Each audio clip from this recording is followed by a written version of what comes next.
തൈരുമുളക് വറുത്തിട്ട ഈ ഒരു മോര് കൂട്ടാൻ കഴിക്കാനുണ്ടല്ലോ, നല്ല ടേസ്റ്റാണ്. സാധാരണ മോര് കൂട്ടാനേക്കാളും ചോറ് കഴിക്കാനൊക്കെ നല്ല ടേസ്റ്റിയാണ്.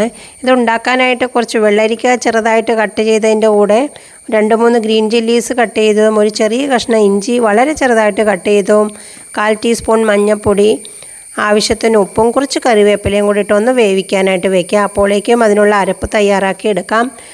ഒരു മീഡിയം സൈസ് തേങ്ങയുടെ പകുതിയാണ് എടുത്തിരിക്കുന്നത്. അതിൻ്റെ കൂടെ 1 ടീസ്പൂൺ ജീരകം, വേണമെങ്കിൽ ഇത്തിരി മഞ്ഞൾപ്പൊടിയും കൂടി ചേർത്ത് കൊടുക്കാവുന്നതാണ്. 2-3 ഗ്രീൻ ചില്ലീസ്, ചെറിയ കഷ്ണം ഇഞ്ചി, 2-3 വെളുത്തുള്ളിയും കൂടി ഇവിടെ ചേർക്കുന്നുണ്ട്. അതും കൂടി ചേർത്ത് നല്ല സ്മൂത്തായിട്ടൊന്ന് അരച്ചെടുക്കണം.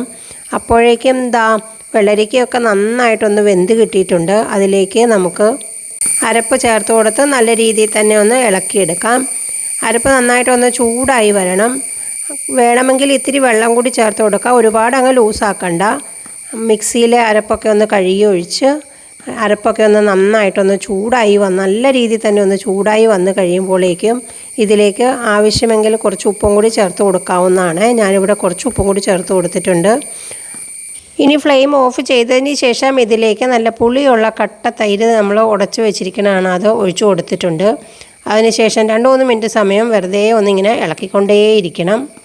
ചട്ടിയുടെ ചൂടും കൊണ്ട് തിളച്ച് പോകാണ്ടിരിക്കാൻ വേണ്ടിയിട്ടാണ് 1-2 മിനിറ്റ് സമയം ഒന്ന് ഇളക്കണം എന്ന് പറയുന്നത്. ഇനി ഇതിലോട്ട് വറുത്തിടാം. അതിനായിട്ട് വെളിച്ചെണ്ണ ചൂടായപ്പോൾ കുറച്ച് കടുക്, ഉലുവ, കുറച്ച് ചെറിയ ഉള്ളി കട്ട് ചെയ്തതും 1-2 വറ്റൽമുളക് മുറിച്ചിട്ടിട്ടുണ്ട്. ഇനി ഇതിൻ്റെ മെയിൻ ഇമ്പോർട്ടൻ്റ് ആയിട്ടുള്ള നമ്മുടെ തൈരുമുളക് കുറച്ചങ്ങ് ഇട്ടിട്ടുണ്ട്. തൈരുമുളക് ഇട്ടതിന് ശേഷം ലോ ഫ്ലെയിമിൽ വെച്ച് നന്നായിട്ടൊന്ന് വറുത്തെടുക്കണം. വറുത്തെടുത്തതിന് ശേഷം ഇതിലേക്ക് കുറച്ച് കറിവേപ്പിലയും കൂടി ഇട്ട് കൊടുക്കാവുന്നതാണ്. ഇനി ഫ്ലെയിം ഓഫ് ചെയ്ത് നമ്മൾ ഉണ്ടാക്കി വെച്ചിരിക്കുന്ന കറിയിലോട്ട് ഒഴിച്ചു കൊടുക്കാം.